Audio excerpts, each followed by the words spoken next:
All right, hi, this is Bill Holton from Field Trial Central. Out making the rounds again, visiting some field trialers and dog trainers as they make their trip up north. And today we're lucky enough to be up near Columbus, North Dakota, visiting Al and Vincent. Here you go. There. All right. Well, Alan, we had a little break in the weather. It's not quite as hot as it has been, so you got a little reprieve. But welcome back to North Dakota. Yeah, it's good to be back. Yeah, you've been coming up here in this Columbus area for quite a few years. How long have you been coming up here? Probably close to 20 years. And how did you end up in the Columbus area? I came up, actually worked for Gary Penalto the first summer I came up here, and then after that I just came up and shared a camp with him, and until he passed away, and I believe it was 2006, and then I just continued to come here. Okay. I know that we've visited some shooting dog trainers and some AKC trainers and some Vizsla and short hair guys, and you're another all age trainer that you run basically on the all age circuit. Mm-hmm. And you come up here every summer. Tell me kind of why you come to North Dakota. Basically, cooler temperatures, just like everybody else you've interviewed so far.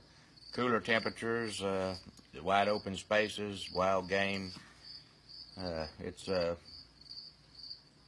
good place to evaluate young dogs. The cream rises to the top, and you can kind of see what you got, and you got long days, and you can get a lot done up here. Yeah, I know you told me earlier when we were talking that you come up here and this is where you work on your future. This is where the young dogs are made. That's exactly right. That's the reason you come up here, is to work young dogs. Yeah.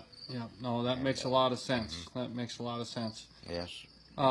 You bring kind of all ages of dogs up here. Bring puppies and some derbies and shooting dogs. And I was lucky enough to ride with you one morning, and you were working some young dogs, and we got into quite a few bunches of birds, and you can see a lot of progress on those dogs. Oh yeah. Every day is different up here. Some days are really good, some days not. And last few days, as you know, we've had some really hot temperatures, but it's really cooled off nice again. And we had a real good day yesterday, and today was not quite as good. But you just take it as it comes, and you just have to go every day. Yeah. Oh, yeah. You just got keep going to work. Mm-hmm. When you come with those young, say like the derby age dogs, what have you done with them before you got up here?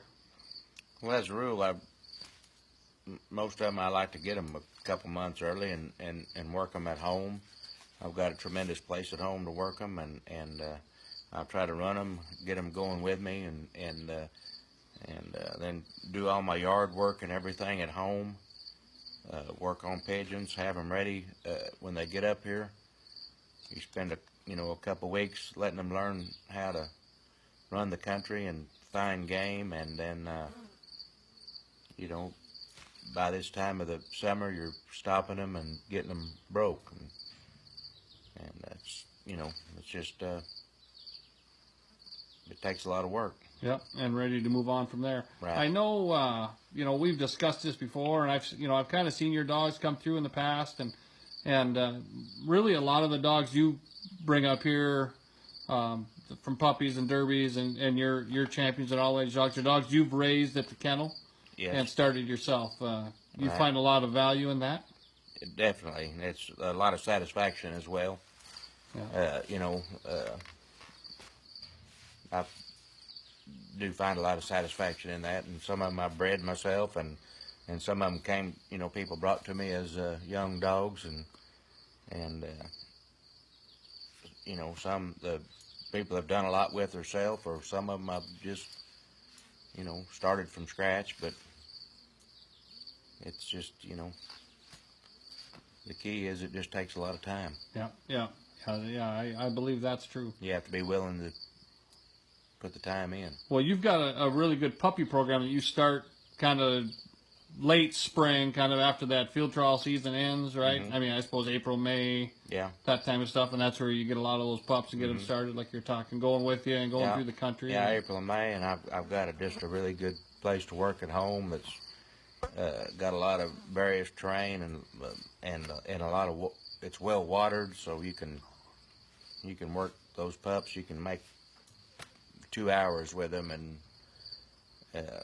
get them to really listen and going with you good, and it pays big dividends once you get up here, and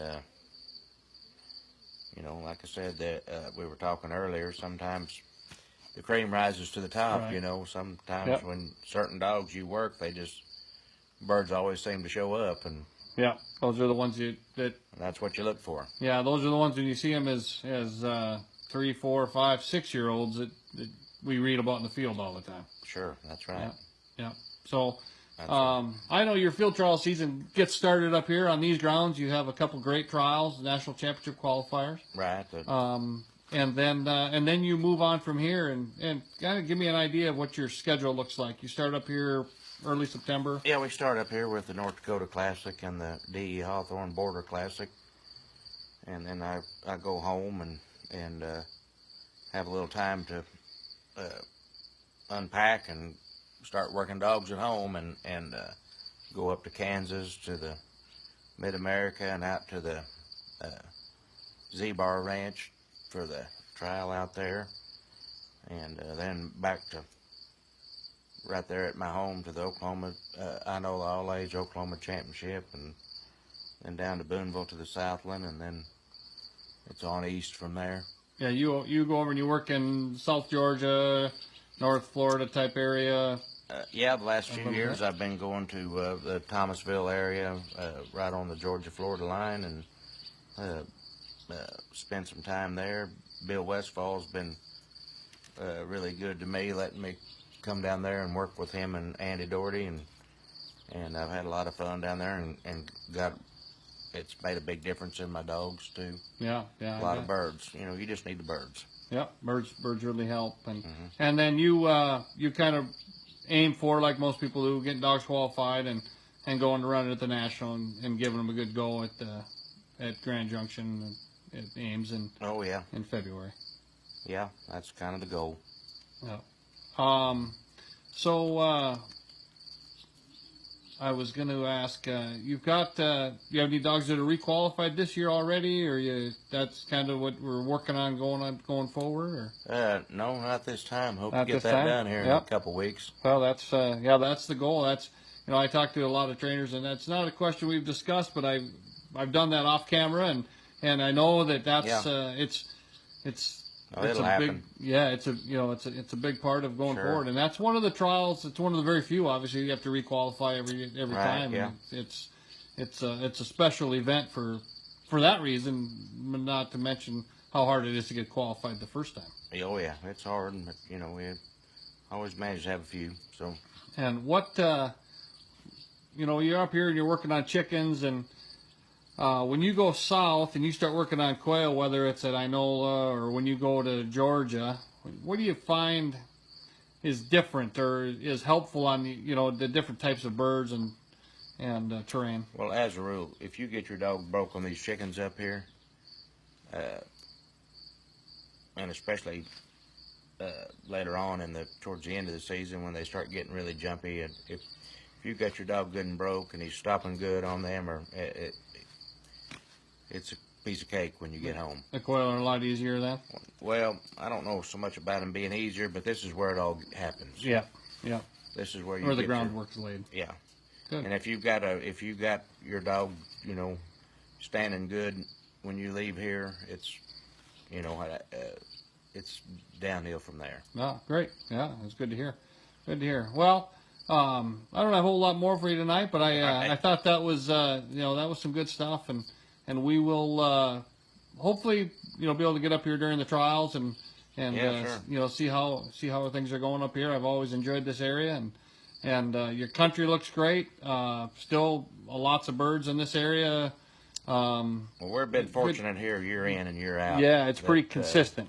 When it's been down in other places, we'll have it may not be the best here, but we'll have some, and you know, there's been years when it's been just tremendous bumper crop here, and I think it's really good this year. We just need a little. If we could get a little rain, we'd really start finding them. Yeah, and there's been some great dogs that have been developed on these grounds, and some great dogs that have gone on to won on these field trials, both at the Derby Stakes and as well as in the all age. Well, been a lot of great dogs developed here, but you know, Gary Pinalto developed a lot of great dogs here, and I've had a few, and my partner up here, Larry Huffman, everybody knows of his success. Yep, the Whippoorwill dogs have done great coming out of this camp the last and he and I have number of years too. Shared this camp probably for 10 years. Yeah, well, that's great. All right, well, thanks a lot, Alan, and we'll look forward to seeing you in a couple weeks. Yeah, you bet. Thanks. All right.